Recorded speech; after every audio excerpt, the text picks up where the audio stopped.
राघव चड्ढा की सस्पेंशन को लेकर हो रहे वायरल वीडियो की सच्चाई जानकर आप खुद दंग रह जाओगे, जिसमें राघव चड्ढा खुद कह रहे हैं कि मुझे राज्यसभा से सस्पेंड कर दिया गया। नमस्कार, मैं सस्पेंडेड राज्यसभा सांसद राघव चड्ढा। मुझे क्यों निलंबित किया? मुझे क्यों सस्पेंड किया गया? मेरा क्या अपराध है?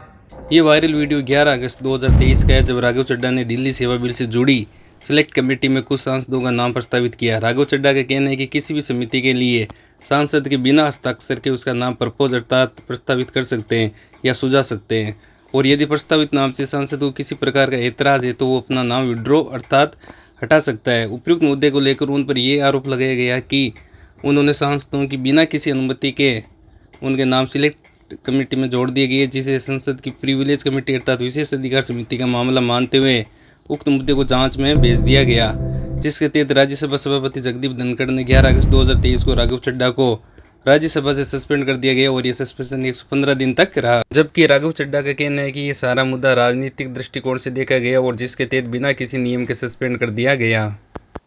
राघव चड्ढा का कहना है कि उसको इसलिए सस्पेंड कर दिया गया क्योंकि उसने पार्लियामेंट में बीजेपी से सीधे सवाल किए। क्या मेरा ये अपराध है कि मैंने पार्लियामेंट में खड़े होकर दुनिया की सबसे बड़ी पार्टी बीजेपी के सबसे बड़े नेताओं से सवाल पूछे?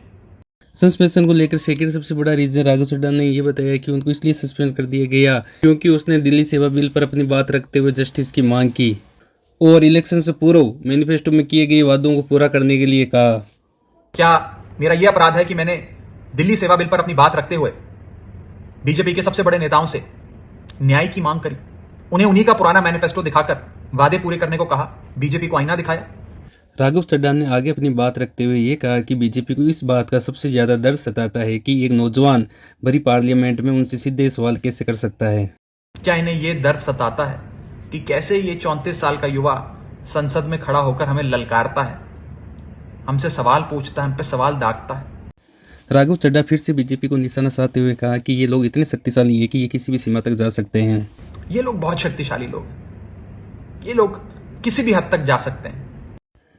राघव चड्ढा का कहना है कि सदन में किसी और को बोलने तक नहीं दिया जाता, यदि कोई बोलता है तो उसका माइक बंद कर दिया जाता है। सदन के अंदर विपक्ष को बोलने नहीं दिया जाता, लीडर ऑफ ऑपोजिशन का माइक बंद कर दिया जाता है। राघव चड्ढा ने खुद को शहीद आजम भगत सिंह की धरती से बिलोंग करते हुए कहा कि मैं भगत सिंह की तरह निर्भीक होकर प्रिविलेज कमेटी के समक्ष अपनी बात रखूंगा और जस्टिस की मांग करूंगा, क्योंकि प्रिविलेज कमेटी ने पहले भी देश के बड़े नेताओं के खिलाफ एक्शन लिया, जैसे इंदिरा गांधी, मनमोहन सिंह और अटल बिहारी वाजपेयी।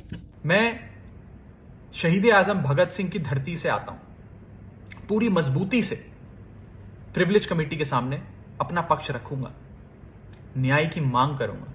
इस देश के कई बड़े नेताओं के खिलाफ प्रिविलेज कमेटी ने कार्रवाई करी, इंदिरा गांधी जी के खिलाफ करी, अटल बिहारी वाजपेयी साहब के खिलाफ करी, डॉक्टर मनमोहन सिंह के खिलाफ करी। अंत तक आपसे लड़ाई लड़ूंगा। सरफरोशी की तमन्ना अब हमारे दिल में है, देखना है जोर कितना बाजुए का।